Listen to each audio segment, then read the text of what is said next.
आज हम राजस्थान कला संस्कृति के बहुत ही इम्पोर्टेंट और महत्वपूर्ण टॉपिक आभूषण के टॉप 16 प्रश्नों की महत्वपूर्ण प्रश्नों की विशेष चर्चा करेंगे, क्योंकि ये एग्जाम की दृष्टि से बहुत ही महत्वपूर्ण टॉपिक है और यहाँ से एग्जाम में प्रश्न पूछा ही जाता है। तो आज हम हमारी क्लास स्टार्ट करते हैं।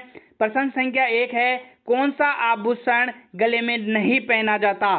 मांदलिया, तिमणिया, आंवला या कांठला? तो इसका सही आंसर हो जाएगा आंवला। आंवला इसका सही आंसर हो जाएगा सी। आंवला गले में नहीं पहना जाता है, इसका सही आंसर हो जाएगा सी। और गले का आभूषण कौन कौन से होते हैं उसके बारे में आप देख लीजिए।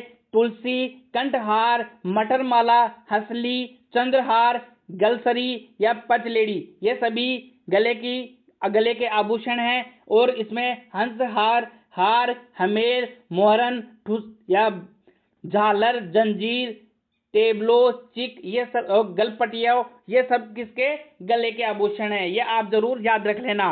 प्रश्न संख्या 2 है, निम्न में से महिलाओं द्वारा नहीं पहने जाने वाला आभूषण है कंदोरा, रखड़ी, मोरखा या मांदलिया? तो बहुत ही इजी सा प्रश्न है, बहुत ही सरल सा प्रश्न है। तो इसका सही आंसर हो जाएगा मोरखा नहीं पहना जाता। कनकती, कंडोरा जो कमर पे पहना जाता है, रखड़ी जो माथे पे पहना जाता है, मांदलिया जो गले में पहना जाता है। प्रश्न संख्या 3, चोप नामक आभूषण शरीर के कौन से अंग में पहना जाता है? बहुत ही इंपॉर्टेंट है, बहुत बार एग्जाम में प्रश्न पूछा जा चुका है। चोप और चूप दो आभूषण हैं जिनमें हमेशा कंफ्यूजन बना रहता है।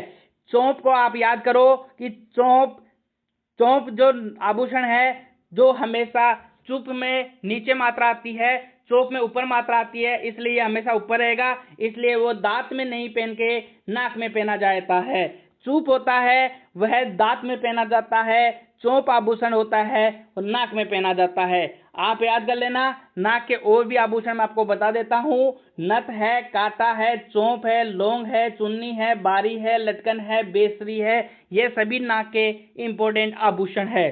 प्रश्न संख्या 4, पीपल पन्ना क्या है या पीपल पत्र क्या है? तो ये एक प्रकार से स्त्रियों के कान का आभूषण है। और कान के आभूषण कौन कौन से है वह भी मैं आपको बता देता हूँ। तो कान के आभूषण है, देखो, कुंडल है, बाली, लटकन, झुमका, सुरलिया, पीपल पन्ना और अंगोठिया, टॉप्स, ये भी बहुत बार पूछा गया है। टॉप्स, अंगोठिया, टोटी भी बहुत बार एग्जाम में पूछा जा चुका है। तो ये सभी कान में पहने जाने वाले आभूषण रहे हैं। प्रश्न संख्या 5, राजस्थान में कहां पर प्रसिद्ध मीनाकारी गहने बनाए जाते हैं? तो प्रश्न संख्या 5 का सही आंसर हो जाएगा जयपुर। 20 का सही आंसर हो जाएगा।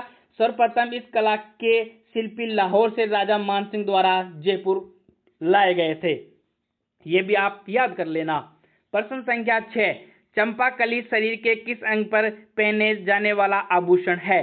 तो चंपाकली कहाँ पे पहना जाता है? तो गर्दन बोल दीजिए या गला बोल दीजिए, सही आंसर हो जाएगा। प्रश्न संख्या 7, मेमंद आभूषण पहना जाता है, इस पे गाना भी बना है, मेरे माथरी मेमंद लेता आईजो। प्रश्न संख्या 7 का सही आंसर हो जाएगा सिर पे। मेमंद कहाँ पे पहना जाता है? सिर पे। कुछ सिर के आभूषण मैं आपको बता देता हूँ। शीश फूल है, शीश पट्टी है, टीकड़ा है या सांकली है या फीणी है या बोर है, टीडी बलको है, बिंदिया है, बोरला है, मेमंद है या सुरमांग है, ये सभी सिर पे पहने जाने वाले आभूषण रहे हैं। प्रश्न संख्या 8, मुर्कियां पहनी जाती है नाक में, गला में, कान में, हाथ में? तो बहुत ही सरल सा इसका आंसर हो जाएगा कान में। मुर्कियां गोलाई लिया हुआ एक आभूषण कानों में पहना जाता है, आप याद कर लेना। प्रश्न संख्या 9, बजंटी आभूषण पहना जाता है, परीक्षा की दृष्टि से बहुत ही महत्वपूर्ण प्रश्न है ये। तो बजंटी गले में पहना जाता है, क्या कहाँ पे? गले में। ए इसका सही आंसर हो जाएगा। बजंटी सहरिया स्त्रियों द्वारा पहना जाने वाला मूंगों का हार है जिसे गले में पहना जाता है, आप इसको विशेष में याद कर लेना। प्रश्न संख्या 10, रखन कहाँ पहने जाने वाला आभूषण है? तो आपको चूप और रखन जहां पे भी नाम आए तो सीधा इसका आंसर दांत कर देना।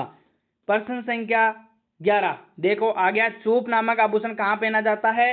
तो दांत में। इसमें ऑप्शन नाक में भी दिया जाता है, लेकिन नाक में चूप नहीं, क्या पहना जाता है, चोप पहना जाता है, चोप। चूप हमेशा दांत में पहना जाता है, आप ये याद कर लेना। प्रश्न संख्या 12 है, तिमणिया कहाँ पहना जाता है। ये सभी 16 प्रश्न बहुत ही इंपॉर्टेंट प्रश्न है, एग्जाम में इन्हीं में से आपको पूछा जाएगा, या मैं आपको जो बता रहा हूं साथ में वो भी आप नोटबुक में नोट कर लीजिए। इन्हीं में से आभूषणों में से प्रश्न पूछा जाएगा। प्रश्न संख्या 12 का जो सही आंसर हो जाएगा वह हो जाएगा तिमणिया कहाँ पहना जाता है, तो इसका सही आंसर हो जाएगा बी, गले में। कहाँ पे पहना जाता है, गले में। प्रश्न संख्या 12 का सही आंसर हो जाएगा, तो यहां इसको अंगुली की जगह कर लो गला, तो इसका सही आंसर हो जाएगा गला, बी। प्रश्न संख्या 13, फोलरी, बगड़ी, बोरला, बजटी, बाजूबंद आदि क्या हैं, तो ये आदिवासियों के वस्त्र हैं, स्थानीय लोक नृत्य हैं, स्त्रियों के आभूषण हैं। तो ये सभी क्या हैं, स्त्रियों के आभूषण हैं, ये आप जरूर याद कर लेना। बल्ल्या आभूषण कहाँ पहना जाता है, कौन सा, बल्ल्या आभूषण।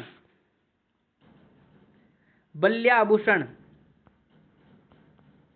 बल्ल्या आभूषण कहाँ पहना जाता है, तो ये इसका सीधा आंसर हो जाएगा हाथ में, सी इसका सही आंसर हो जाएगा। और मैं आपको बता देता हूं हाथ में कौन कौन से आभूषण पहना जाता है, तो आप याद कीजिए, कड़ला, बाजूबंद, चूड़िया, छल्ला, हथफूल, नोगरी, तकिया, बीटी, अंगुलियों जो होते हैं अंगुलियों में बीटी अंगुलियों में पहनी जाती है, और वो क्या क्या पहना जाता है, दामना, हथपान, पूंछिया, टड्डा या भारतीय बगड़ी, ये भी याद कर लेना, अरे ये नाम जरूर याद कर लेना, डा, ये भी हाथ में ही पहना जाता है। प्रश्न संख्या 15, निम्नलिखित में से कौन सा आभूषण गर्दन में पहना जाता है परंतु नकलेस से बड़ा और भारी होता है। बहुत ही इंपॉर्टेंट और बहुत ही अच्छा प्रश्न पूछा गया है। टांका, सुरलिया, ठुस्सी या थड्डा, तो इसका सही आंसर क्या हो जाएगा, तो इसका हो जाएगा ठुस्सी। ये कहाँ पे पहना जाता है, ठुस्सी गले का आभूषण है। गले के आभूषण बहुत बार पूछा गया है, इसलिए गले के सारे हाथ, गला, सिर, पैर, ये सब के आभूषण आप याद कर लेना। लास्ट का अंतिम प्रश्न रहने वाला है हमारा, मादलिया पहना जाता है, तो ये गले का आभूषण है। बहुत ही इंपॉर्टेंट प्रश्न थे, 16 महत्वपूर्ण प्रश्न थे, इन्हीं में से आपको एग्जाम में पूछा जाएगा, इसलिए ये सभी प्रश्न आप याद कर लीजिएगा। और हमारे चैनल को सब्सक्राइब, लाइक कीजिए और सब्सक्राइब कर लीजिए, ताकि जब भी क्लास आए आपके पास नोटिफिकेशन आ जाए। अगली क्लास बहुत जल्द आपके सामने आ जाएगी। यह आपके लिए अगली जो क्लास होगी वह वेशभूषा और परिधान पे रहेगी, जो उनके भी इंपॉर्टेंट 10 या 15 क्वेश्चन हम आपके लिए लेके आएंगे। बहुत बहुत धन्यवाद, बहुत बहुत धन्यवाद।